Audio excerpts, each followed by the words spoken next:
So should I start? Yeah, you can. Yeah. So I have to be a substitute speaker today because Sota, who is a person who's been working on Panchayati Raj with the Kalanand money and the Peaceful Society for many years, he at the last minute said no, I don't want to come because he said that the panchayats nowadays and the gram sabhas are not actually functioning very well. So I don't know what is the futility of these type of talks and so on. And at the last minute, of course, it's very difficult to get somebody um, to speak on a subject like this. So I said that anyway, I will stand in because I have no problem with Panchayati Raj. I've been working with it for several years. Now, one of the questions that I want to pose to you is that you may have heard recently or seen on the WhatsApp or something, the chief minister saying that the panchayats have got no role to play in the approval of mobile towers. He said they got nothing to do with mobile towers, and as far as we are concerned, they should not interfere in this matter because this is a decision of the government. So hopefully, now your response would be interesting on this, whether you think this is true or not, and whether Chief Minister knows the law or not. And maybe by the end of this talk, you may be able to make up your mind. So I'm keeping that question unanswered because you should be able to have an opinion on it after I've given you this introduction. Now, people like us who live in the modern 21st century, we are only accustomed to representative democracy. What is representative democracy is we vote in people to a parliament or to a state assembly, and then they make the rules and they elect the ruling power, the party which has got a majority. That majority forms the government and becomes the executive, and then you have the legislature, executive, and then there's nothing else. And we have to only listen to what Mr. Modi says because he represents central government, and we have got to listen to what Mr. Pramod Sawant says because he represents the state government. And beyond these two worthies, we have nobody, and the newspapers, of course, don't believe that there is anybody beside these two people whom we should listen to because they govern our lives, and we are in a representative democracy. We have elected this parliament and we have elected this assembly, and therefore these people constitute political power and they have the right to make decisions on our behalf, at least for 5 years till they are in power. After they get out, if they come back, well again, but otherwise if they don't, somebody else comes, then we listen to them. So we don't understand yet, people of my generation do, what it means to have local self-government. And is for those who are educated and who never got themselves involved with local bodies. And I mean local bodies means I mean the panchayats and the municipalities. And in Goa we have also a corporation, city of corporation of Panji. So these are all local bodies, and we say that these local bodies are is like a caste system. Prime Minister is very important. Pramod Sawant is next important. But these people are all chaprasis. They are no goods. They're all uneducated. They are people. They are sacristans. They are people who who are not educated. They somehow they end up as becoming panchas, and then we have to go to them for building permission for a house. And if we want to do something illegally, we have to see that the pancha doesn't know about it, because if he comes to know about it, then he will start extorting cash from us. So they are seen mostly as a nuisance, as people who have unnecessarily made our lives more complicated. And we would rather not do anything with the panchayat as such, um, because what is a panchayat? Now, the political importance of local bodies like panchayats and so on, in this country at least, is very ancient, very old. Panchayat, is not an English word in that sense. Panch means panch. Panch means 5 people. So all the old village institutions had a system by which they were governed by elected persons who were given the powers of taking decisions on behalf of the village. And this has been in India for a very long time. You know that in India, now in North India, we have what is known as the Khap Panchayats. These panchayats, for example, are caste panchayats. And they are based on caste. I mean, the caste in a particular village has got its own panchayats, its own decision-making norm. And they will not follow the constitution. They will not follow what the normal elected panchayat of the village will this thing. And invariably what will happen is that if they take a decision which is pertaining to my caste, then I will rather follow that decision than follow the decision of anybody else. Because after all, these caste systems are very powerful in these North India and so on. And so if a boy gets married to a girl from another caste, and then the Khap panchayats comes in between and says, how did this happen? This marriage will not take place. Invariably, the marriage will not take place. And if it takes place, there will be violence.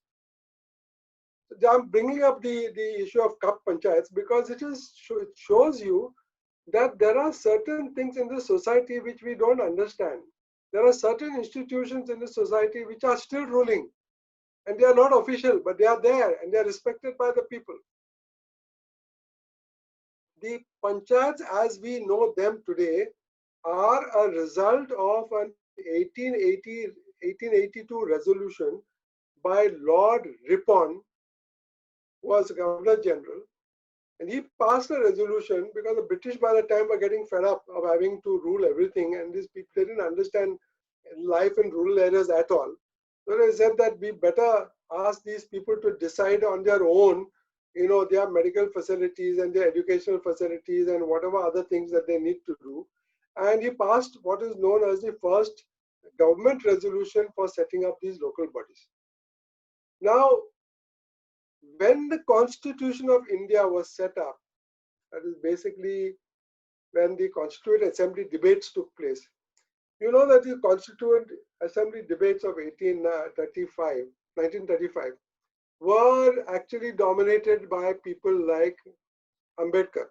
Dr. Ambedkar was a person from the excluded caste.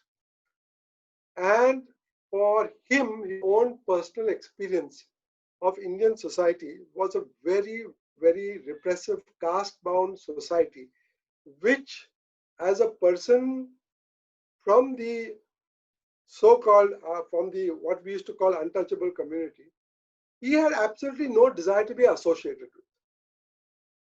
Because for him, it only meant oppression for not only for him, for all the people who belonged to his community. They wanted nothing to do with the caste system. Just like today, many people in India just don't want to do anything with the caste system. But Dr. Ambedkar was violently opposed to the caste system. He said that this is a den of vice and oppression and petty tyranny and discrimination, and we can't have it in a constitution which is we can't have the village and these panchayats as the basis for for anything to do in the village, because if that happens, then you can be sure that these local bodies will be dominated by the upper castes, and there will be a complete restoration of the caste system as it existed for so many centuries. And there will be oppression, and this oppression will continue under a new name, under a new constitution, and so he was not able to tolerate it. So since he was one of the few lawyers and educated persons in the Constituent Assembly, he was involved actually in the drafting of the constitution. He made it very clear that we would have this system and we would not have this Panchayati Raj business. But he was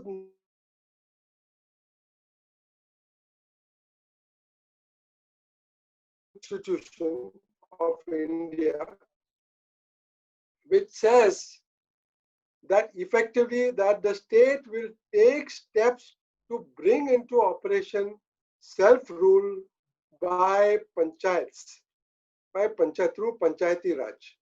Now, this is very clearly stated in section 40 of the Constitution. But because this was done because they were not able to reconcile whether we should have a third structure of the state, which is the central government, state government, and the panchayat government. They were not able to reconcile. So they said that rather than now delay this thing anymore, we will just remain at section 40, which is we'll say that the state will do it at some stage. So as for the constitution adopted in 1950, there is no real scope for Panchayati Raj at all. Largely because of the person who was drafting the constitution and so on, but he was not able to completely ban it because of the influence of many people who were also preeminent people, but who came from the rural areas and who were not bound by caste in that sense, who were also liberated and who said that no, you separate the issue of caste from the issue of self-government by local bodies, because if you want government and you want realistic government, let the people who are in a particular area who know the situation best, let them take a decision. Now, for us in Goa, this should not be very difficult to understand. Those of us who know about the Comunidad system will recognize that this was nothing else but a system of local governments. The Comunidades had their own code. This is pre-Portuguese. The Comunidades had their own code of conduct, their own political control over the village resources, how the village resources would be allocated to persons, what would be the income, how that income would be generated, what you would be permitted to do, whether you wanted to build a house, whether you could be given permission to build a house. This was actually controlled by the Comunidad system in the state of Goa, and this was respected by the Portuguese. Portuguese government never disturbed the Comunidad, but there is some illusion somewhere that the Portuguese system was responsible for the Comunidad. That's not correct at all. The Portuguese codified the code of Comunidades in the Portuguese language, and finally now we are translated into English language. But the system of Comunidad was something that existed prior. And a similar system existed in the rest of India, 18th century India. If you read even Karl Marx, he would say that the system of Indian villages, why does it not get destroyed? He said they never got destroyed because it had its own system of organizing the village life. So the non-Goan system was very, very similar to the Goan system, but the non-Goan, because the Goa was part of India in any way. But outside of India, in Tamil Nadu and many other places, they had the village system where it was all organized according to the activities in the village. And primarily it was agriculture. And whatever was produced in agriculture was distributed in the form of assignments. In Goa, it is shareholding according to the shareholders. The zone, that is what you call it, was given to the shareholders. But in the village system in India, it was given in the form of assignments. So the system was like this. It's a very interesting system. It's reported in Karl Marx, and it's called sometimes the Asiatic mode of production. A very lot of scholarly writing on it. But for example, there was no cash economy. The village people produced their grain, and even that you could not get the same field for more than 3 years. After 3 years, they would cast lots. So you never got the same good field every time. Look at the system of how wise these guys were. Suppose I have got a field and it's close to a water source, and I have got this for the next 100 years. And I have got a field which has got no water source, and therefore, what is the system? I will be always producing very poor quantity. So they had a system by which the agricultural lots in the village were put into a box and redistributed by lot every 3 years. So I always had a chance of getting a good field at some time during my life where I would be able to produce to the best of my ability. The produce of the village, part of it was taken for the temple, maintenance of the temple, for the pujari and all that. Part of it was taken for the education system. Part of it was taken for the wife. Part of it was taken for the police. The police were called polygars.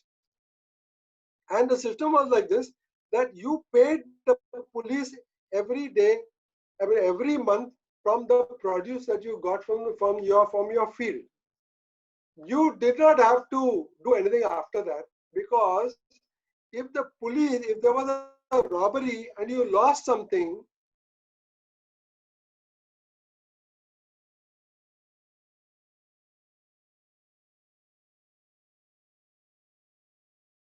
maintenance of the police by giving him a share of my agricultural produce, and he is supposed to see that nothing in the village gets stolen. If something gets stolen, the police has been remiss.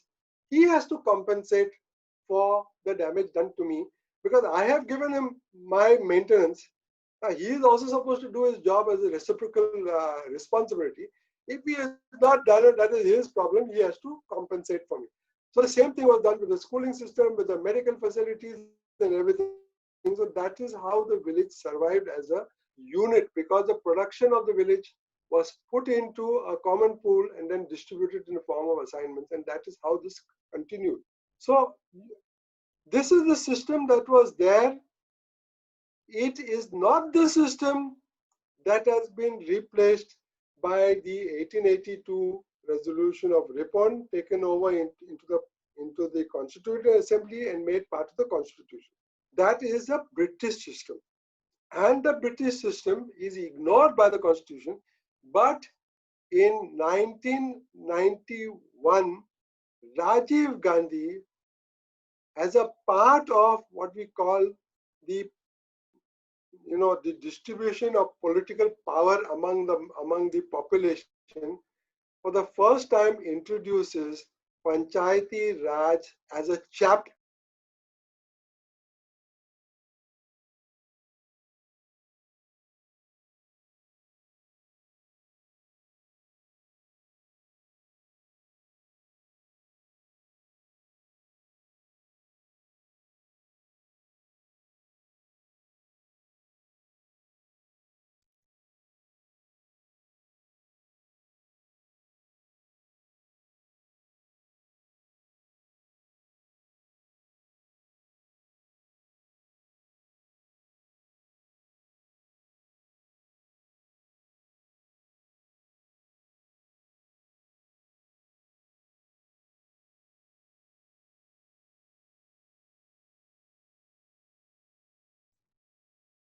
Okay.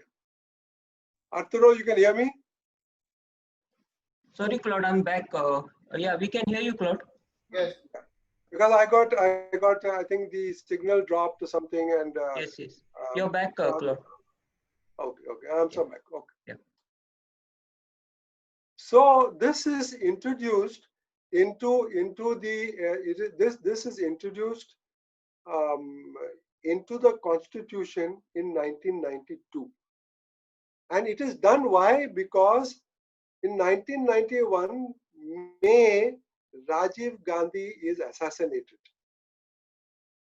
So in order, in a certain sense, to respect this man, and because of what he wanted to do, the Constitution is amended in 1992, several months after he is dead. And in 1994, the Goa Panchayat Raj Act is enacted, first through an ordinance and then it's passed in the Goa Assembly. And that becomes law for the state of Goa, because the Constitution is amended. The 73rd Constitution Amendment Act is brought into operation, requiring all the states in the country to reformulate their Panchayat Acts and bring them in line with the Panchayat 73rd Constitution Amendment. Because the Constitution is supreme. What the Constitution says has to be done, has to be done. You can't say, oh, we have a Constitution and we are not going to follow it. So the state governments have to follow, whether they like it or not. They bring in the State Act. So the State Act comes into operation in 1994. And I'm sorry to say that from 1994 till today, we do not have any Sarpanch who seems to understand the implications of this. So is this there, Roshan, on your screen now? The Panchayat Raj Act? Yes, it's there. Yeah. So this is what is brought into force in 1994, it replaces the Panchayat Raj Act of 1962. That time it is called the Village Panchayat Regulation. And now it is replaced with the Goa Panchayat Raj Act 1993, which begins a completely different way in which we look at the panchayats now and Gram Sabhas. We are no longer, back to the old system. The old Village Panchayat regulation did not have anything whatsoever, but the new Panchayat Raj Act has got a completely different orientation altogether. And the most important thing that it does is it brings in the state. Now let me go back to the definition of the state in the constitution, because most people will where is this? Sometimes I don't know whether these things are panchayat. Let me go back to this. Yeah. So is this come on screen? That this is the definition of state. What is on screen? What is on screen is the what you call it? The folders. The file is not opened yet. Okay, so let me go back to that. And see. This is the file. I've done it twice. It come? Is it come? No, not yet.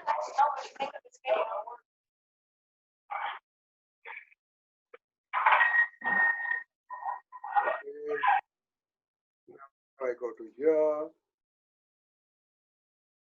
share. Now is it come? Yeah.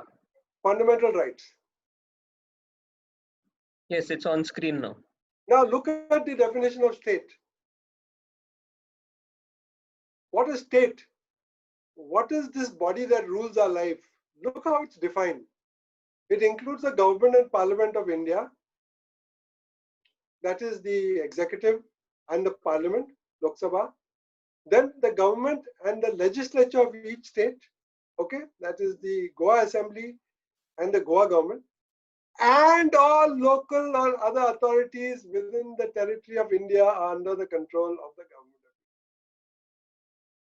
Now at least you will accept that your panchayat is a part of state, that you can move a resolution against, that you can move a writ petition against only the panchayat. You don't need to make the state a party. You don't need to make a central government a party. You can move a writ petition in the High Court against the panchayat of your village if they have done something which is not proper, which does not follow in line with the Panchayat Raj Act, and if they are violating it, you can go to the block development officer, you can go to the director of panchayats if they don't do something, but you can also challenge orders in a high court if they are violating any provisions of this law. And the court would listen to you because panchayat is a part of state. We don't think that because mentally we have not yet oriented our framework to the panchayats.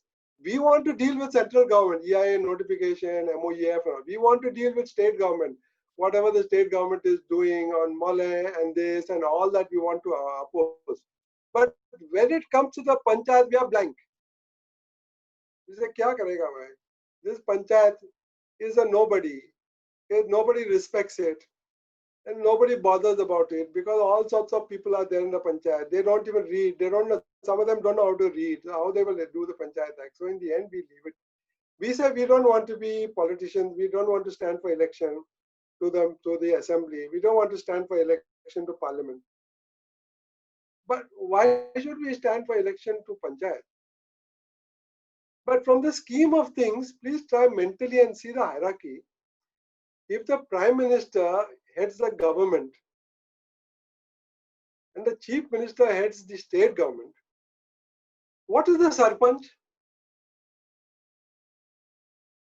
What is the Sarpanch in your view?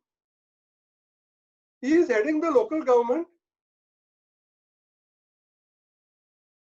So why are you saying that he is any less than the Chief Minister and the Prime Minister? Has he got easy below? Is he on the same level or what? but he is part of state. It's an important body. I have said in an earlier lecture that he's the prime minister of the village. That is the status. You put a Buddhu there, you got a Buddhu prime minister. But you put a person there who knows the law, who knows what can be done, that fellow can turn the bloody state upside down. Unfortunately, the only time we had such a sarpanch was when we were fighting the DuPont agitation in Ponda. That time we are extremely intelligent sarpanch who knew what was the power of the Panchayat Act and who was able to get his panchayat to pass orders which DuPont had to challenge in the High Court. They had to challenge it before the director of Panchayat, where they lost. Then they went to the High Court, they lost there also. And very few people know about what has happened in this respect in this particular state. And only one Panchayat acted well. And the name of that Sarpanch I still remember is Santosh Gaunkar or Santosh Gaude. I think one of the two, but I remember his name was Santosh. And it was a pleasure to deal with him because though he did not look like one of these educated fancies, persons well dressed who whom you can find in all your government offices or in your fancy restaurants and so on. He was a proper Goan person who dressed like any other Goenkar. He did not look as though he had a BA or a MA or something, but he knew the law. He knew Panchayat Raj Act. And he said, this is the act and we will deal with this American corporation, and this is how they dealt with it. So that in that state, in that particular panchayat, the argument was, who is the panchayat? The Central Pollution Control Board, the State Pollution Control Board, the BDO, the collector, the Department of Industries, the Central Department of Industries, the Goa Department of Industries, all have given permission for Nylon 66 to come up in the state of Goa. And who's the panchayat to refuse permission? He said, you find out. I know what the law is.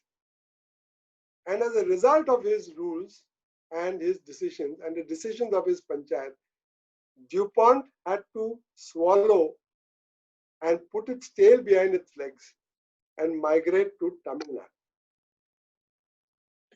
After that, we don't have any such great man anymore. And all the sarpanchas, now they will sign blindly letters given to them by the mining lobby saying we will go to Supreme Court and argue in favor of mining and so on. And they don't understand that even as sarpanchas today, there is a huge amount of money, 90 crores in each taluka, because mining is only in 3 or 4 talukas. If you take each taluka alone, suppose there are 4 talukas affected mining, each taluka will get 45 crores. 45 crores is available if the sarpanchas and their panchayats come up with reasonable projects for their village, for all their villages, how to restore their villages, how to do better agriculture, how to get consultants to see that their water resources are restored, how to rehabilitate abandoned mine sites, how to do proper comfortable roads for their villages, how to get everything can be done within 45 crores. No sarpanch will ever get that type of money. They don't understand because they don't read the panchayat law. Until suddenly somebody comes and takes over one of these institutions, and I'm hoping that one of you will do so, nothing is going to change as far as this is concerned. Now, the government of Goa is operating on 2 tracks. Now, let me just give you, since we are on this, let me just give you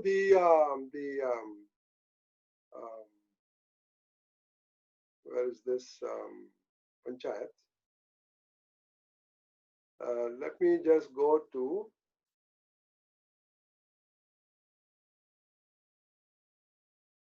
is this coming on your screen? Functions and responsibilities of village panchayats. So we can see the folders. Still the folders. Okay, then let me go back again and find out what is why I have to still to master this technique. Now is it come? Yes. Functions and responsibilities of village panchayats. Now, this is given to you as a result of the 73rd Constitution Amendment. Now, if you go through this document,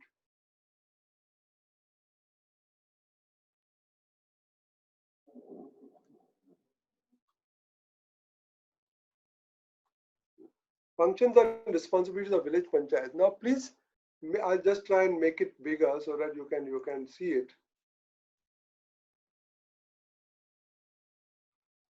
Okay, here you have. Now look at what has been introduced after 1992. This was not there before 1992. 1992, every panchayat in your area has to do this work. It cannot be given to anybody else. The first one is the conflict with the ODP and the PDS. The first one, the very first one. That is preparation of the annual plans for the development of the panchayat area. Now you cannot do any development of panchayat area, any annual planning, if you don't have the land use in your hands. How to determine the land use? That is, which part of the village is paddy fields, which part of the village is going to be the area where the settlements are, which part is kept for agriculture, which part is kept for the village forest, which is got the cornlands. Where are the cornlands in the village? How they have to be built? Cornland in the village is the part, the lowermost portion of many areas in the village where the water migrates during the monsoon. From there, there are ways and means for it to go out. Then where are the drainages? All those things can be done only if you look at the section on agriculture, the development of the wastelands, the development and maintenance of grazing lands, preventing the unauthorized alienation and use. Use means you change the grazing lands for something else. Then of course you have to do all the promotion of animal husbandry, grassland development, because there are animals in the village. Today the animals on the road. Animals are in Mapsa on the road because there are no grasslands left, because the panchayat is not doing anything. Fisheries, if you are, then social farm forestry, all these plots which have been put up everywhere. Then village industries, which panchayat in Goa is doing anything about village industries? Or supporting them, or getting the money? Rural housing, drinking water.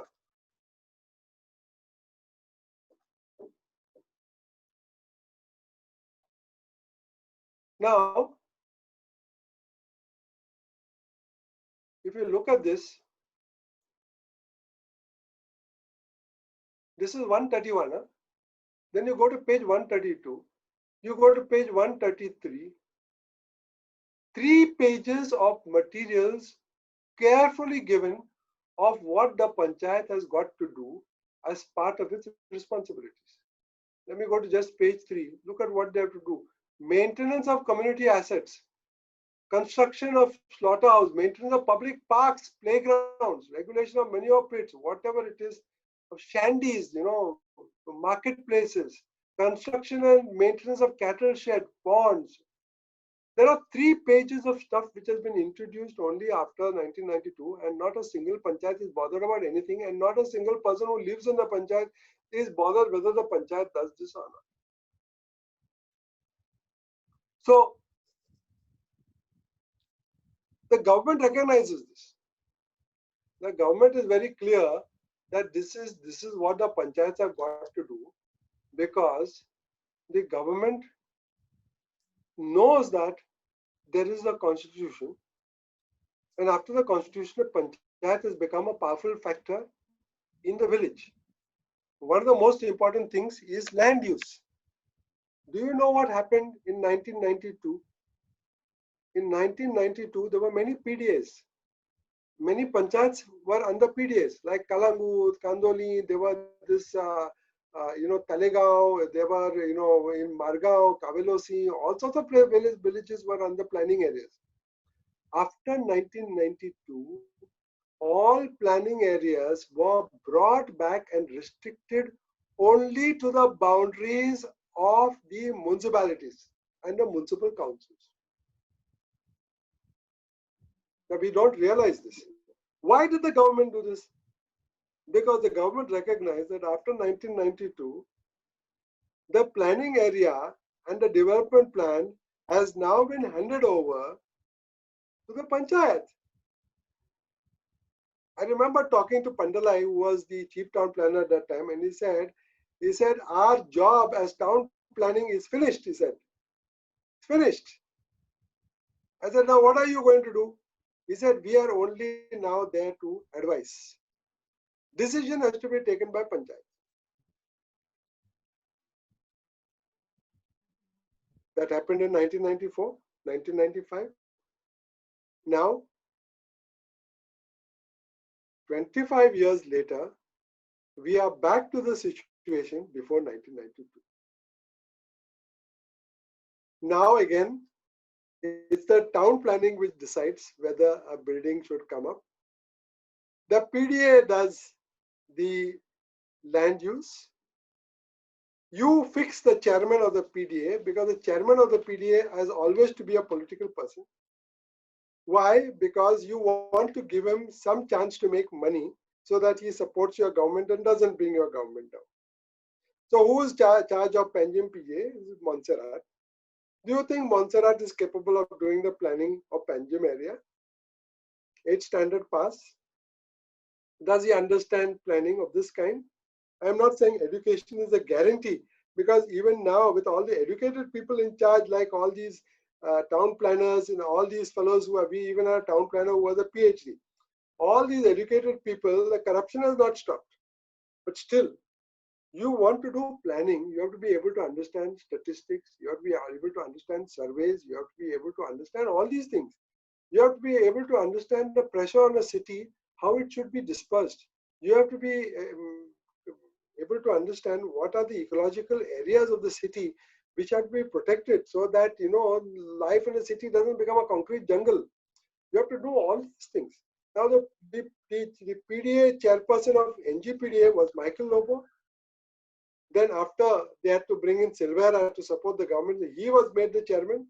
Then this game of chairs, musical chairs, has been continuing. Why? Because the PDAs make money. They are only meant for making money. And because of that, they don't want land use and development plans to be prepared by anybody in any village situation. They don't want any panchayats to do it, because if the panchayats want to do it, the village community will say, we want to approve the plan. Which is what happened with regional plan. Regional plan 2008 was sent to all the panchayats. And I remember in our panchayat in Parra, we all sat together and we decided the land use plan for Parra village. We accepted whatever they had given us, we modified it. We introduced all sorts of new things inside.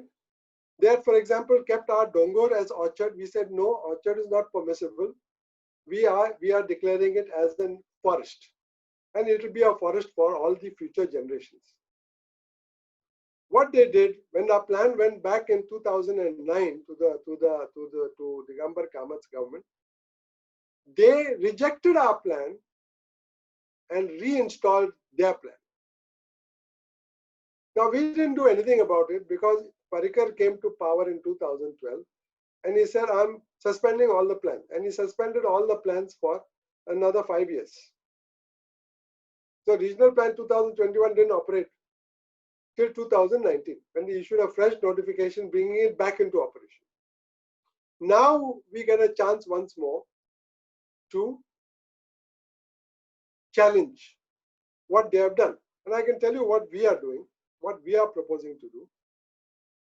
We didn't have to do anything because they had notified Parra, for example, which is my village, under the ODP of done under the NGPDA. Panjim now already has been removed from NGPDA. Now NGPDA is basically the Mapsa and 1 or 2 other villages, Kalangot, Kandoli, whatever it is. Now Parra, they have come out with an ODP for Parra. Now, very interestingly, before you prepare an ODP for a village, first time you're preparing an ODP for a village, you have got to do the land use register. The land use register basically says what is there on the plot at a particular time that the survey is being done for the land use register. Suppose, is the plot vacant? Is the plot a paddy field? Is the plot a slope? Has it got a forest on it? Has it got a building on it? If it's got a building, what is the nature of the building? Is it a commercial building? Is it a this thing? What is the height of the building? What is the FAR of the building? All that is then made part of the land use register, which is required to be done under Section 26 of the Town and Country Planning Act. So now they have done the land use register for the Para village panchayat. So we said, why are you doing a land use register for Para village panchayat? Because we have already approved a regional plan for Para, which you sent to us. We approved it under the Panchayat Raj Act. We sent it to you. You have not communicated your decision to us. You have gone ahead and notified. Then you have changed your mind and you have suspended it. Now in 2019, you have said, no, we are bringing it back into operation. And now you have started again preparing our land use register. So this is the point at which we are going to attack. And we are going to say, on what basis are you preparing the land use register? Because in the land use register, very interestingly, the entire area of the Dongor, which was shown as orchard in the regional plan, which we then showed as forest in our regional plan, now is showing as white, blank, completely blank. Now blank, white has got no meaning in a register, because the register says what is there standing on the plot. And you have got to show what is standing on the plot is trees, is vegetation. Right now, if you come to the Para Dongor, it is vegetation and full of trees. Planted by forest department, some original trees are there, but it's a Dongor full of trees. So why did you show it as blank? Which is something which you are doing with a malified intention, because once you have done it that way, then tomorrow you will say, I start putting buildings on it, and I'll start because it is blank. So this is how they are using town planning law to undermine the provisions of the Panchayat Raj Act. So we are going to move now, we are in the midst of preparing a petition, saying that the Para Gram Sabha had already approved a regional plan, because we know what Para village is. We know every part of this village. We know with a very unusual regional plan, because we had even marked all the banyan trees on it. We had marked all jogging tracks on it. We had marked all the place where the talaus were, where the conlays were. Everything we had marked on this plan. So we said that we will approve this plan.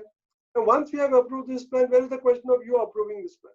So now what we will do is, in our writ petition, we will challenge the notification of the regional plan 2021. Because in between, it has been made into part of an ODP and brought under the ODP of NGPDA. And we are saying NGPDA has got nothing to do with our lives. NGPDA is a gang of ruffians and thugs and mafia who are only being financed by the land use lobby, who want to keep on converting Goa into an endless series of buildings and real estate. And we are challenging the ground that you have come here with this thing, because you are violating the provisions of the Constitution. What other things you are violating? The state government itself has done two things under the Panchayati Raj Act. They have come out with what is known as Village Development Regulation. Let me show that to you. Let me go back again to this.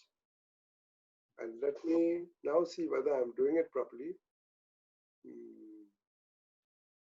Where are these regulations? Here. Let me open this. Then I will close it and I will do it in my own cracked way, which is regulations. Now you can see this? Yes.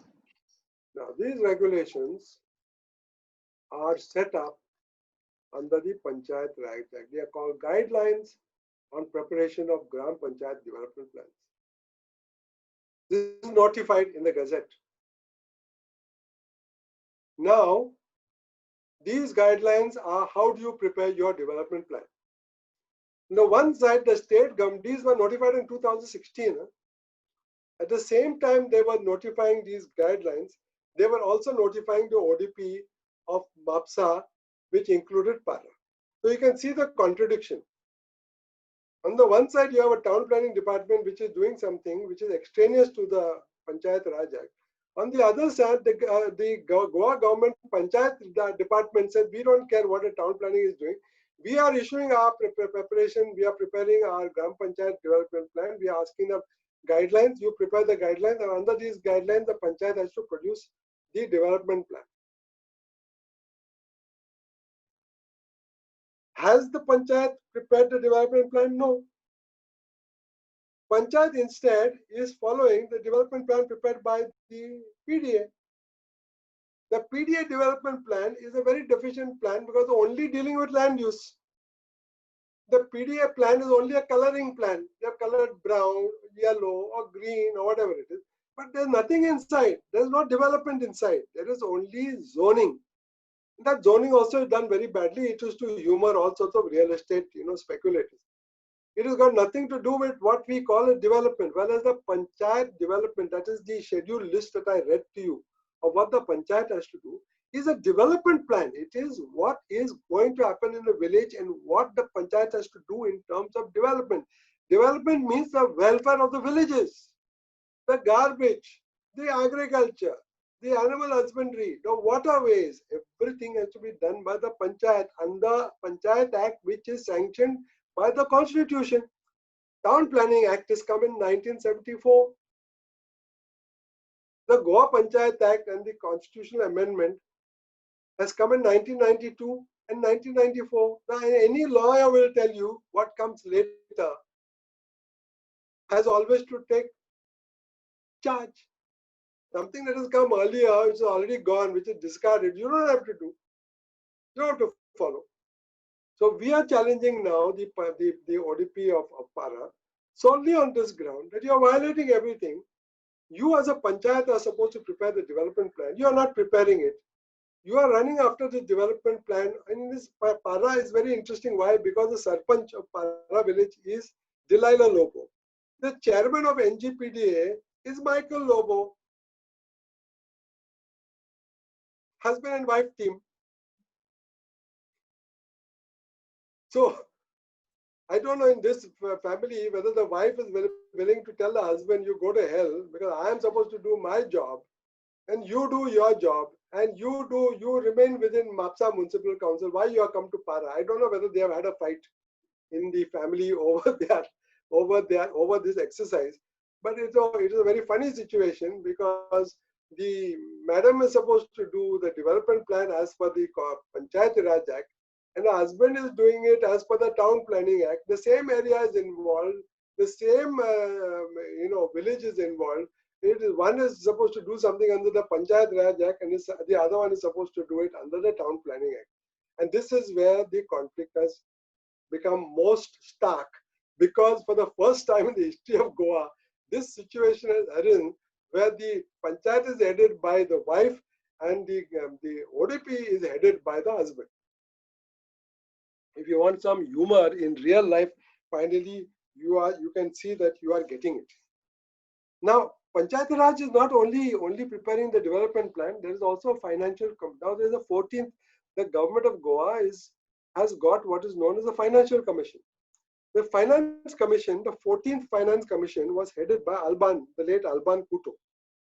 Now he was such a methodical man that he went into the whole of the Panchayat Raj Act and figured out what money was required by the panchayats. And he produced a 2-volume report as a 14th Finance Commission, which is only on how to implement Panchayati Raj by ensuring that the funds are made available to the panchayats. But today, what is the situation? Panchayat saying we have got no funds. If we collect funds, we have to go to BDO. BDO may approve or may not approve. And all this rigmarole goes on. But if the Panchayat is a part of state, Panchayat is also supposed to do something under the Constitution. Panchayat got a 3-page list of things to do. Then the funds have to be guaranteed to the Panchayat. You can't say that these funds are going to come subject to the BDO. Who is the BDO in this business? The BDO is not preparing the development plan of the village. The Panchayat is preparing it. The Panchayat prepares a plan which is approved by the Gram Sabha. Then the money has to be made available without question. You can't say no, subject to BDO, subject to this. Now, why is this conflict occurring? Because The state government does not want to involve itself in devolution of powers. They don't want to give powers to the panchayat. They don't want to give powers to the Zilla Parishad. They want to keep the powers for themselves. They want to do all the roads, all the irrigation, all the agriculture, everything they want to do, the school, everything they want to do. Because money is involved in everything. If you control the school and the funding for the school, then you control a lot of other things. You control the appointments there. You control, who gets the grants. You control, do all sorts of mischief there. So, because the state ministers, the 14 ministers, don't want anybody else to share not just their power, but the money that comes with the power, they are obstructing the implementation of the 14th Finance Commission, which is a legal commission appointed by the government of Goa, which would make available the money for this. Now, in order to prepare these Gram Panchayat development plans, and people like Roshan and all that have been working on this, you have to set up what is known as the Village Development Committee, which is the VDC. Now, many people complain that we don't know what this VDC is, we don't know whom they are composed with, we don't know who appointed the VDC, they are all racketeers or whatever it is. But the fact is that you don't see the chief town planner, you don't see the chairman of the PDA, you don't see Mr. Narendra Modi. Whom do you see? You see the members of the VDC. Why? Because the VDC members have compulsorily people from the village. They are not from any other place. VDC member of Para cannot come from Mapsa. He has to be a member of Para or Santa Cruz or Bambudi or wherever it is. Now, how many members are there in the VDC? Maybe 5 members, 6 members. So, if there is a very strong, determined group in the village, they can always go to the VDC and say, Baba, please, we want to meet you. You are not doing your job properly. Or, please tell us what you have done. Have you gone followed the Gram Panchayat Development Plan guidelines? What are you doing for the grasslands of the village? What are you doing for the Bondwal Lake or all the water bodies in the village? What are you doing for all these things? Where is your plan? Where is the plan? Where is the plan for the settlement in the village? Where is the plan for if you want to put an industry that should come? The town planning has given some micro industry. We don't want any micro industries. We want the village the way we have designed it. We have got under the constitution. This is our power. You cannot take it away from us. It's because we are kept quiet for so many years doesn't mean that the power doesn't reside in us. Power is with us. And we are certainly going to exercise it now. Maybe we were sleeping for 2-3 years, but after the PIL course, we are all going to get up and we are going to see where is the VDC. And if you write a simple letter tomorrow to Panchayat, please tell us who is the VDC for the village as per the VDC guidelines, Gram Panchayat guidelines, and please tell us what is his address and who are the members, and please call a meeting because we would like to come and we would like to meet them and discuss things with them. But do a thing in writing and you will find automatically that they have to reply to you. They will say, we have not set up a VDC. So if you have not set up a VDC, that is your default, no? So why have you not set up the VDC? You set up the VDC. Then you start working the VDC. Then you force. Because what happens is this, people don't realize. You create decentralized alternative centers of power in the village. These centers of power begin to have an impact on the way the panchayat decides things. And eventually the panchayat says, Baba, ye mashin kar pache naka baba. Te sogle yon amcha mater bostale. आणि आमच्या आता आमच्या फेस्ता आणि फेस्ताच्या दिसाक आमच्या गेटीच्या मुखार येवन कांतार म्हणटाले कितें तरी म्हणटाले आणि आमकां लज बेश्टी कितें आमी बेश्टे आमकां बेश्टें जेवण करपाचें आसलें आनी कितें व्हिडिओ आनी कितें पळोवपाचें आसलें पण 50 तरी लोकां मुखार हाडून आयले आमकां VDC जाय म्हणून आमकां VDC कितें VDC हांव नकलो कोणाक ते आमकां सांगूं ना हे VDC कितें म्हणून that is the way you will start getting these fellows activated. They may be uneducated, but they will be frightened of you if you are educated. And you will go and say, Baba, amka VDC di, kitaman, we don't want anything else. We are not interested in your land use register. We are protesting land use register. Amka na kate. And we want the land use register to be prepared by you, by the VDC. And it will be prepared by us according to the regional plan which we approved in 2008. You bring that plan out and let us see how to implement this plan. I don't want to stand for a punch, but I will pinch the punch in my village for next 5 years. That is what I will do. I will keep on pinching him. So that he says, Baba, I'm not going to stand for election at all next time because all these people make the bejar. So I'll say, okay, good, you're going on, I will take your place. I know the act and I know what to do. I am taking charge of the local authority. Forget it, go and call it panchayat, call it local authority. What is the word? Local authority, part of state, part of government, part of this country's ruling institutions. Instead of going on sitting in the tavern and writing on WhatsApp and all that, I am taking charge. I am taking charge. Why? Because I made life hell for all the earlier 5 panchas, so they all retired. Now I am taking charge. Don't care what happens at Central Secretariat level or what happens in Porwari. Let them go and discuss. But as we operate our Panchayati Raj system, we will have so much of money. They will lose interest in becoming ministers because I'm a minister. What is the use of being mantri? Nobody is looking at us anymore because the position is okay. They corrupt. They will say Panchayat is corrupt. Whatever it is, let us also distribute the corruption. No. If the corruption is only at the state government level, that money is going into that fellow's pocket and going to Singapore. If the money is come to the panchayat and sarpanch and the corruption at this level, at least at least some material benefit will come to the people in the village before we learn how to do with it. But at least even in statistical financial terms, more money will at least come into the village so that there will be some contract which has to be given for some job, for some cattle pound. So the panchayat members will give a tender and they will make some 20% commission, but it will remain in the village.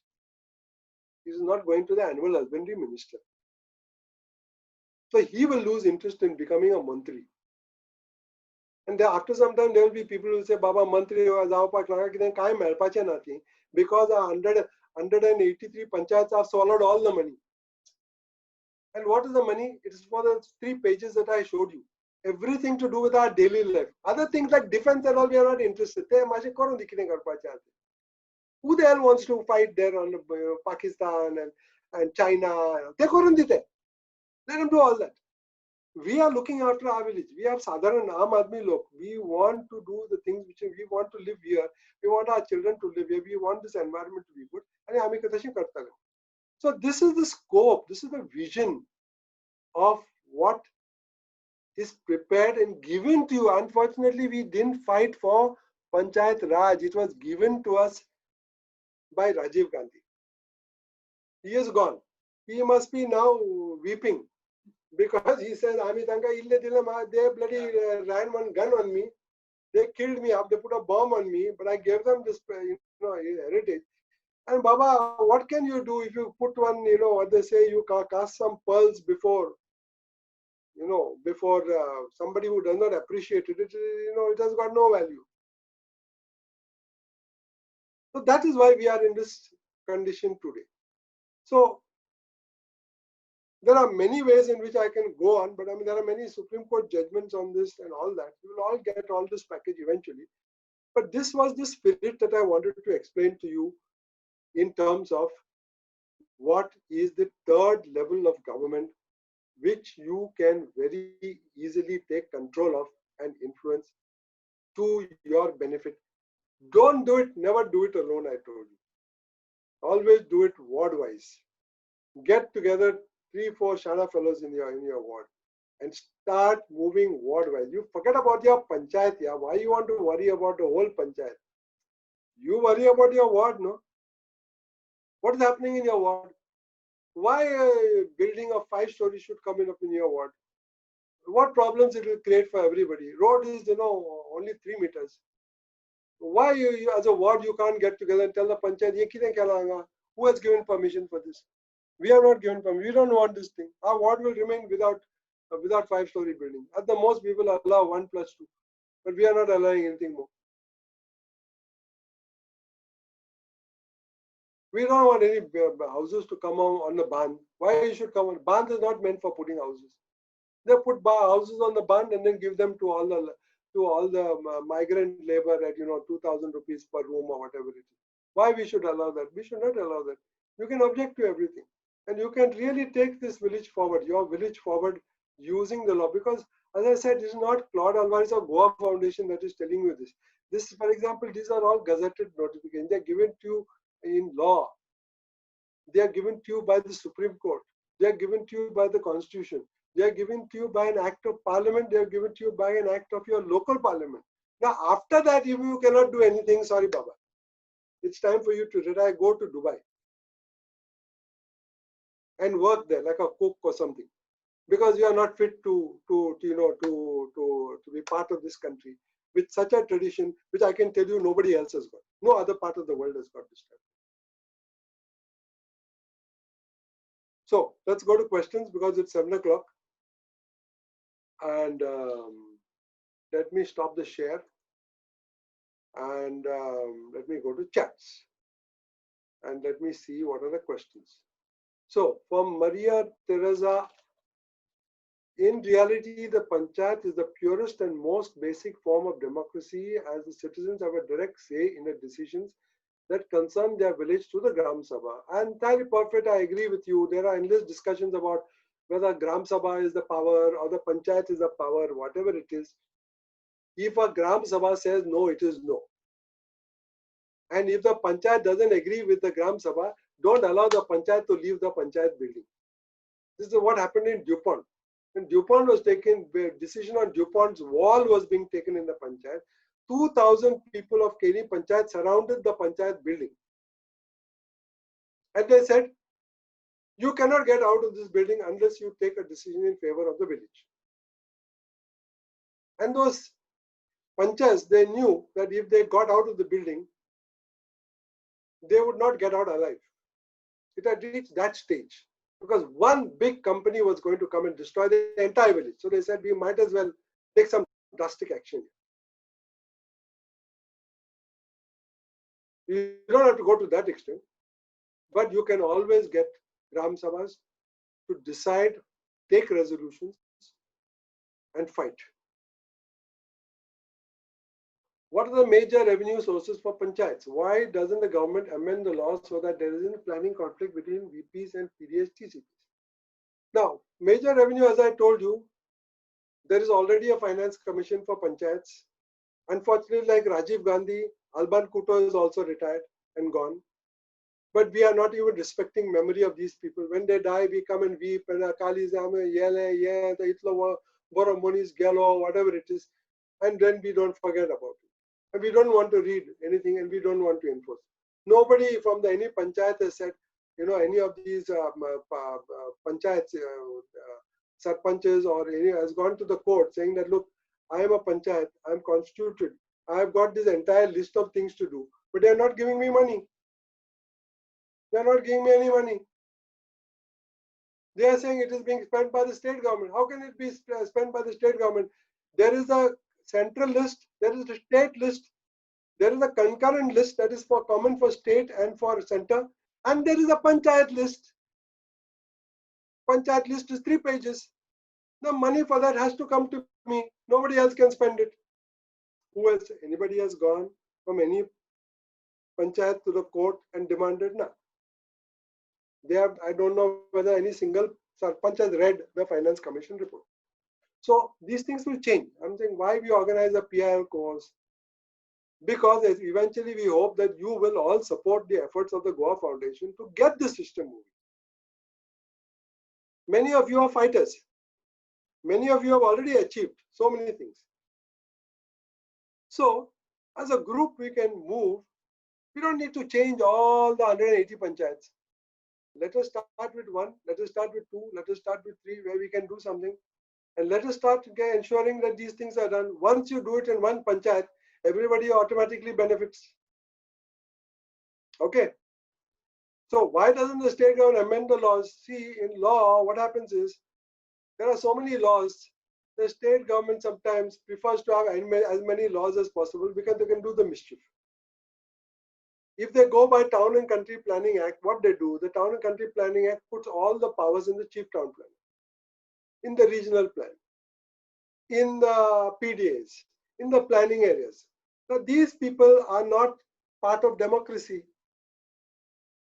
They are not democracy. Chief town planner is not appointed by you. The Sarpanch is appointed by you. So if he is preparing a development plan, you have got control over him, but you have got no control over chief town planner. He'll say, I'm an expert, I'm appointed by government, I'm a paid employee of the government. They have told me to prepare this plan. I'm preparing this plan. So they want, and you can, there are several petitions in court which are challenging exactly this, saying that how are you going by Town and Country Planning Act when you are supposed to take these decisions under the Panchayat Raj Act? There are petitions pending before the court. And the petition that we are going to file on PARA is more or less on this particular aspect only. But we are going to file it only on that one issue. Because other petitions take a lot of issues and then they get diluted. So we are going to only on whether citizens of PARA are entitled to planning by the people in the village, why their development plan which they had prepared has been rejected by government, on what grounds, and whether Constitution prevails or Town and Country Planning Act prevails. Simple question. Answer it. If that answer the High Court judge gives honestly, it has to be in our favor. Because Supreme Court has given it honestly in several cases. In the case of Niyamgiri and in the case of Kalangut Panchayat, there was a very interesting case of Kalangut Panchayat where Supreme Court has decided in favor of local bodies. So it's not a difficult thing at all to do. You have to, courts of course jammed with a lot of work, but at some stage these issues have to be resolved. But people have to be aware of them and people have to fight them. Okay, this question is from Anand. If Panchayat think of approaching Supreme Court in support of resumption of mining, then do they need or need not take permission from Directorate of Panchayat to take resolutions or extend support? And again, can Panchayat spend the money for any court matter without the consent from Directorate of Panchayat? It's a very valid question. It's a very valid question. But I don't accept. See, if you are saying that the Panchayat body is a local body under the Constitution, they have a right to do. They can not only be sued, they can also sue. That is the famous ruling of the Supreme Court. If you can sue the Panchayat can also sue you. So the Panchayat can take a resolution and go to the Supreme Court and say that we have taken a resolution. Nobody is challenging that resolution before the Director of Panchayats on the ground that it is an improper resolution. It has been taken without having a resolution of the Gram Sabha. It has been taken in malified basis because there was no Panchayat meeting. Nobody has challenged that, no? So we have to assume that it is a valid decision taken by the Panchayat. So let them go to the Supreme Court. And the democracy is never beaten or democracy never suffers because you listen to the voice of the people.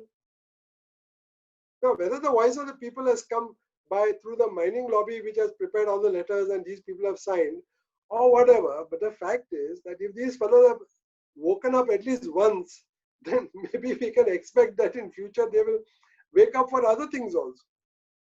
But as I said, there's no difficulty in getting a Panchayat to be heard by the Supreme Court. That is a prerogative of the Supreme Court. If the Panchayat files a proper application, Goa Foundation will never oppose.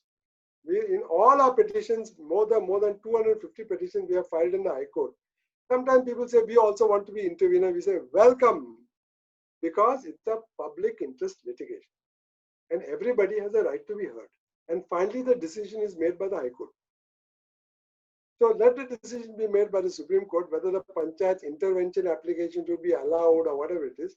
So if the Supreme Court, yes, we will listen to you also, well and good, we welcome them. Nothing is to be done. This issue is not going to be decided because panchayats are passing resolutions. It is going to be decided on the basis of law. Whether 1987 Act begins from 1961 or from 1987. They are saying the birthday of the 1987 Act is 1987. But the actual birthday is 1961 because the Act says that our birthday is 1961. So what difference does it make my now suddenly saying that my birthday is 1987? Can you say that? Can you go to Talati and say, I was born in 1961, but you give me a date of birth of 1987. That's what is the whole simple thing of the petition in the Supreme Court. We believe it cannot be done. If you put 5 lakh petitions also in the Supreme Court will ultimately decide on the basis of law. So never worry about that. Let them do, because there are many things that you and I, Anand, can't do. We know that our sarpanchas are all, our panchas are all supporting mining because each of them were given a truck in the past as a settlement so that they don't oppose mining and all that we know.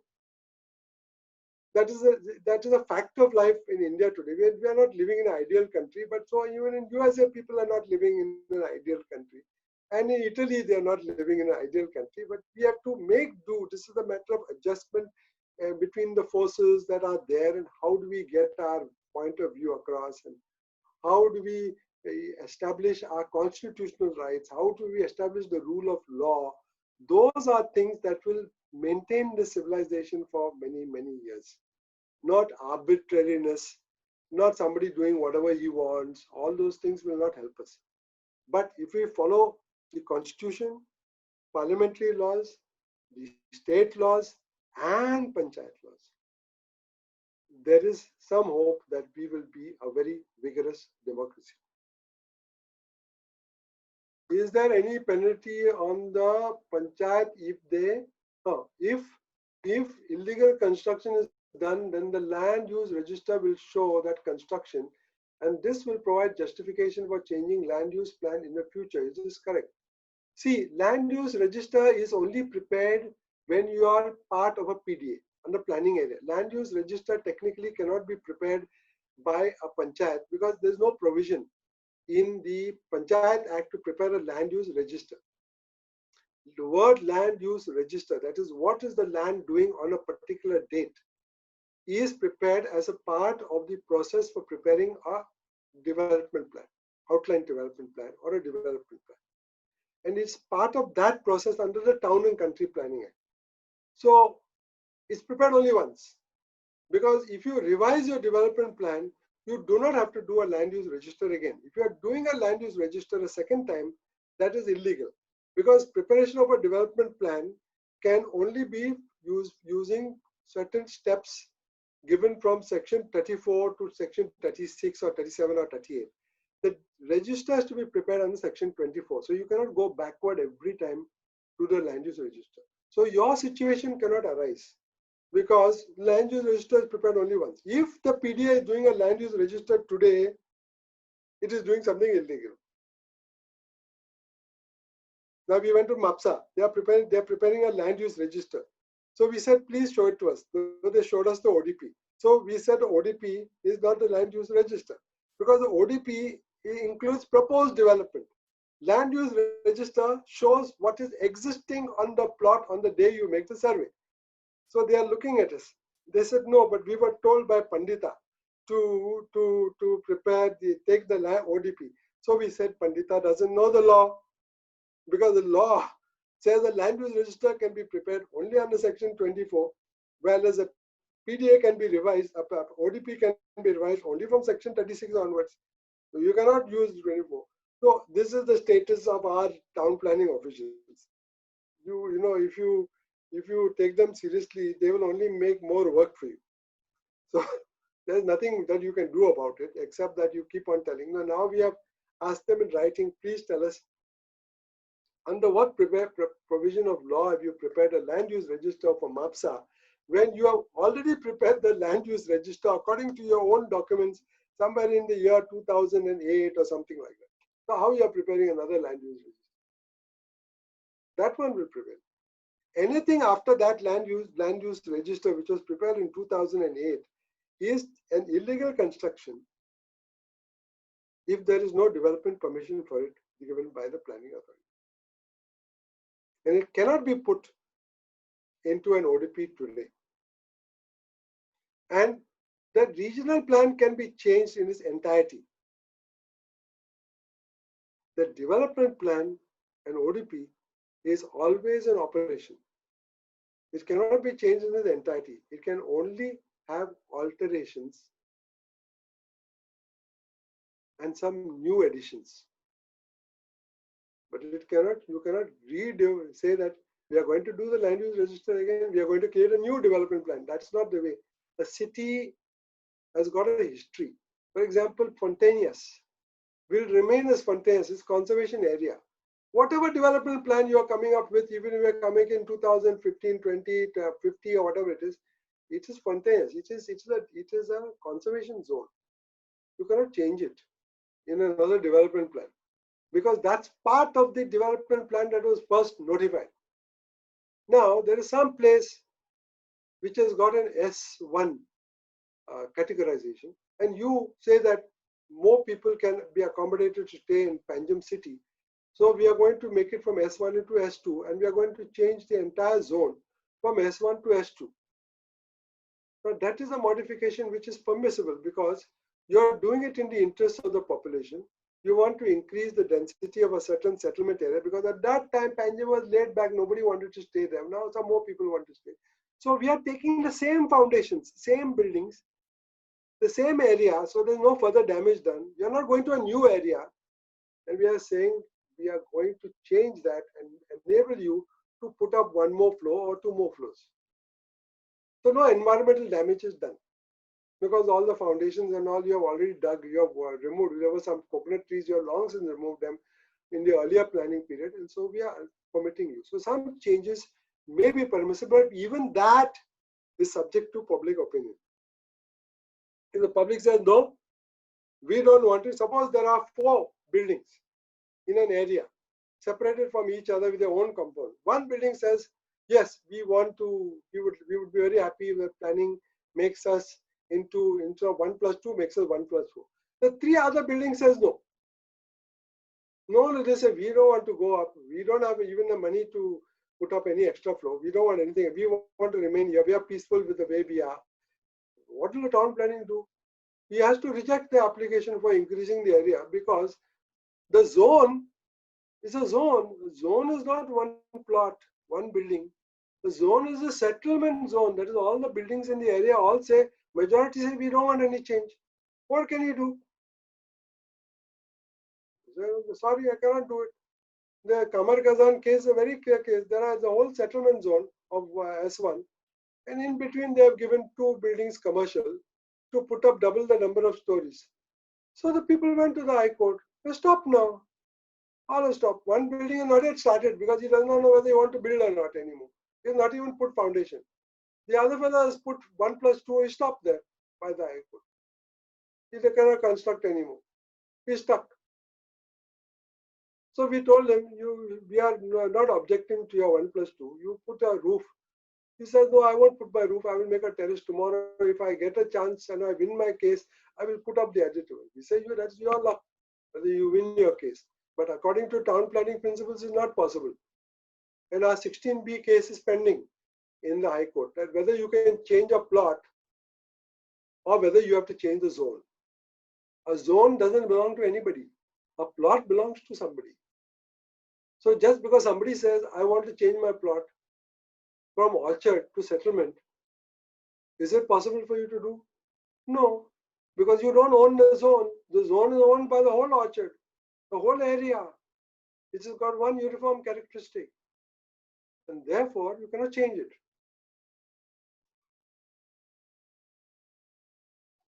Is there any penalty on the panchayats if they do not prepare a Gram Panchayat development plan at the required frequency? What frequency? They are not prepared even the first one. Penalty is not there. The penalty is you dragging them to the court and saying, please dismiss the panchayat because they are not fulfilling their constitutional obligation. Have you done it? Do it.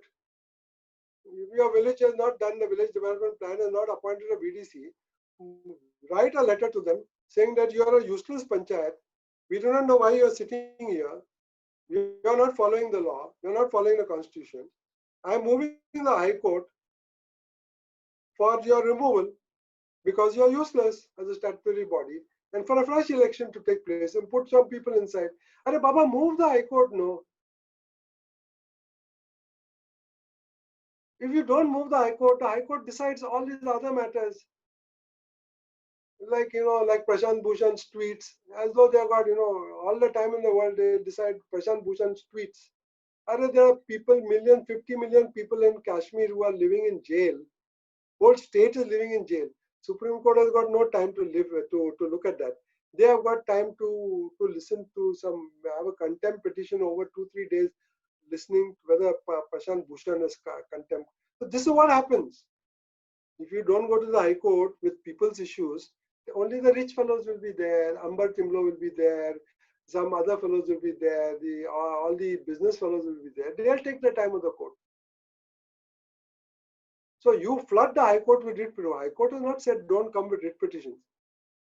High Court has said you file, pay 150 rupees and file a petition. If it's a stupid petition, we will fine you. If it's a good petition, we will pass an order in your favor. But if you don't file and only ask questions, what is this? That's why we are giving you enough, firepower in this. We are giving you in this course. We are giving you the petitions. We are giving you the bullets. We are giving you the guns. We are giving you everything. Maybe you will make a few mistakes in the beginning, but after that you will improve now, and you will file. So best remedy, if somebody is not prepared a development plan, go to the court and tell him, because this fellow is useless, he should be thrown out. Don't you think that a proposed new amendment by the Goa government for MLAs to be present for the village Gram Sabha is a clear intention to intimidate the villagers and silence any dissent to influence official MLAs muscle power? Forget about it. Only one man, no. Only one man, no, he's coming. As it is, he is always frightened to come to the Gram Sabha. Michael Lobo does not want to come for any Gram Sabha in Para village, because they only faces hostility. He doesn't want to Gram Sabha in Kalangut because he only faces. Why you are bothered about this? Let them come. People will throw chappals at them. People will give them galis. Not a single MLA is loved by any panchayat today. So why you are bothered about it? Let them come. This is their invitation for their own funeral. Let them do. Don't get bothered about these things. In my experience, panchayats are often not following up on raising funds that they are allowed to raise, backlog of house tax and any thoughts on why they are so lax? Because nobody is pinching them now. If I can live my 5 years as a punch and only make money, and nobody is coming to disturb my sleep because all of them are busy sitting in the taverns or writing on WhatsApp, why I will bother? I'll remain lax now. Why if you go to the Advocate General's office, they are lax about a lot of petitions. When the petition is filed, they say, chalega. But there are always standing instructions that the petition filed by Goa Foundation has to be brought to the attention of the AG at once. Why? Why is that so? Because every petition of Goa Foundation terrorizes the government. They don't know what to do. They have to reply. They have to find some answer. 3,431 crores they had to get from mining companies. They issued notices in 2016, 2017, then they went to sleep. So when we filed a petition, normally the court says, Advocate General, can we issue notice to government on this, that you have not collected this 3,431 crores. For the first time in the history of Goa, the Advocate General said, please don't issue any notice because we agree with the petitioner. We have to get this money, and we are giving an assurance that within 4 months we'll recover this money. So the essence is pinching. Mosquito, why you are worried about? One mosquito comes and bites your leg. Why you are worried? Why do you slam the fellow? Why do you lose all your sense of balance and you become paranoid and you want to hit this fellow So you stay absolutely still so you can give him one bash and remove everything and so that he doesn't come and bite you again. Become a mosquito, no?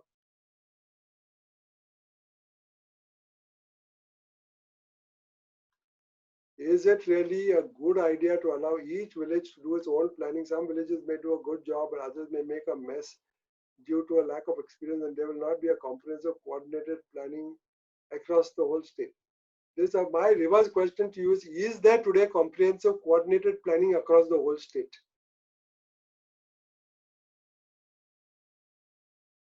From 1974, Town and Country Planning Act is there. Regional plan is there from 1986. The planning areas are there from 76. And all sorts of things are there. Is there any coordinated comprehensive development plan in the whole state? There cannot be. If the source of planning, centralized planning, is a source of corruption and money making, and you forget about your next village, Baba. You plan for your own village first. And don't worry about what. If I have not come across any village in the state of Goa where the Gram Sabha has passed a resolution for its own destruction. They have come together to oppose. You take all the Gram Sabhas along the railway track, they are all coming to oppose. Panchayats, yes, panchayats are 5 fellows or 7 fellows. They are scoundrels. Because there is no check on them, they make deals. They take decisions on behalf of the panchayat, which are not correct. And that is why we have this problem. But if a panchayat does things properly, other people in other villages will say, Baba, look at that panchayat, how they are doing their work. They may even pass a Gram Sabha resolution saying that dissolve our panchayat and bring that panchayat here. But don't worry about next village. I always keep you first get your own ward into order, no? Then you worry about your next village. You people, Karan and all, are only worried about what will happen in Goa, what will happen here, what will happen there. Nothing will happen. You don't worry about what Narendra Modi. What Narendra Modi says doesn't operate outside his very secretariat sometimes. So don't bother about these ones. The whole country of 1.4 billion people is operating on its own. Nobody, like the migrants, when they had to go, 100 million migrants had to go home after lockdown, nobody really looked after them, except some NGOs and some citizens who had a heart. Government didn't look after them. And till today also, if you look at every village that there is, all the people in the village, they have to look after themselves. No Sarpanch looks after them, no Panchayat looks after them, no government looks after them, no MLA looks after them. Once in a way, they come and give some dole or some package because of Ganesh or something like that. Like as though they are beggars. You look after and you take charge, then something will happen. And don't worry about what happens in the next ward or the next village or something. Because if you can't change your ward, forget about trying to change the rest of the world. No? Ward is all people whom you know, limited number of people, you meet them every day, boss lai, Muntariswa, everybody you know, whether he has bought fish today or all that you know, because you are part of the village panchayat. Claude, just a small point of thing when he said about his expertise in the village. There is nothing that stops the village panchayat or the VDC committee or the Gram Sabha to appoint expert committee to help them into the planning of the village. Secondly, also as per the GPDP instructions, rather the guidelines, a line department technical expert is appointed for the Gram Panchayat to help them in preparing the plan. So they have all the expertise. What we have suggested is, you have got all these planners, architects, whatever it is. You don't send them home. Panchayat wants to prepare a development plan.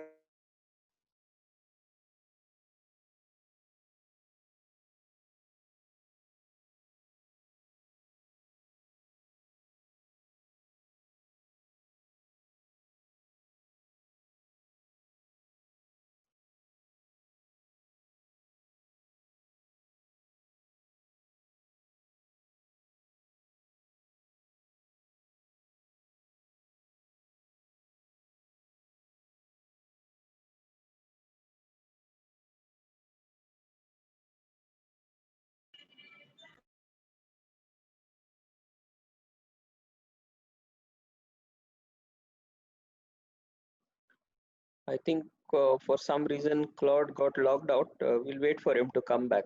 No, I've come back already, isn't it? I've come back already, no? Yes, yes, we can hear So and see you. what I'm saying is the panchayat can always say, we want help in preparing the development plan of our village. You please send a chief town planner, please send a senior town planner to help us. Let them prepare the plans. We will direct what is needs to be done. We will tell them where we want, where the settlement can be improved, where an industry can come up, where this can come up, where can come up. We will take a base plan like the regional plan which was given to us, and you please send us. And if we don't like you, we will ask Dean's office, or we will ask some other technical consultant, or we will ask that fellow in Margao who's good with plans. Let them come and do our plan. Panchayats will have the money because on the financial commission, if they get the money, they will be able to pay their own consultants. So let them prepare it, no? Is that practical, Claude? Because let's say I want Dean to come and somebody else in the panchayat wants someone else to come, and couldn't there be an awful lot of time and effort wasted in just trying to figure out who does it for each individual panchayat? Never. As a matter of fact, you find out who's willing to come and help a panchayat. Nobody will come. Dean came because he has got an interest. But you can put up a tender and say that we want, people with town planning experience and drafting experience and experience with CDOT or whatever they call that planning for the making these architectural plans and all. We want some this CAD, AutoCAD. We want somebody with this type of experience to come and help the panchayat. Put it out as a tender. You'll get take out whoever you want who will come and help you. You don't need to have a perfect fellow. You need a fellow who has got the elementary skills to do AutoCAD, and he can help you out with the preparation of the plan. Don't make it too difficult. When you want to build a house, you go to an architect and you get it done. So why can't a panchayat do it for the village? He's not doing it for the whole of Goa. He's doing it for the village. You can take the existing road lengths. You can take the existing alignments. You can take the existing by lanes and you can map out very carefully which road is 3 meters, which is 5, where people's walls are coming up, where we should restrict the development. All that you can do. Don't make it difficult. The intellectual role is always to put up problems before they arise. But these problems are not there. They can be dealt with without any difficulty. If a panchayat wants technical help today, what do Goa Foundation do when we want our EIs examined? We don't do it ourselves. We send it to an international group called the ELOG group. They tell us, please tell us how many days you require the comments. And we tell them, okay, our case is coming up in 7 days, we want it by Saturday. Promptly on Saturday, we get a complete analysis of the EIA on our computers. Yeah, all over the world, there are people now who are competent enough to help you with this. Don't need to, have any anxieties on this scope. Now, where is that? Let me get out and let me get to your last chats. If there are any other questions were there, I think all my questions got wiped out in the process. But I think we have already exceeded the time. So thank you for listening. And if you have queries, we can always, as I said, the next session is on the municipalities. It's going to be taken by former Advocate General of the state, Subodh Kantak, who wrote the book on Municipalities Act. So you can ask him questions on that. And the following day, that is Thursday and Friday, we will have the 3 lawyers, that is Shivan Desai, Advocate Carlos Ferreira, and Advocate Norma Alvarez, who will answer all your questions. I do not know whether you have accepted our offer and started sending your questions to the Goa Foundation 2020 Gmail ID. But if you have not done so, please note that, don't give all your questions at one time. Start the process right now. You've got enough to think over, and put those questions down and send them so that we can, give them to the chairperson of the panel, and then they can prepare themselves to answer these questions.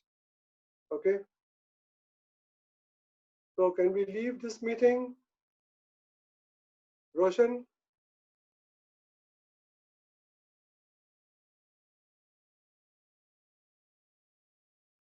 Roshan, can we leave the meeting? Yes, yes. Okay. Yeah, thank you very much, Dr. Claude. Bye. Bye, everyone. Yeah, bye.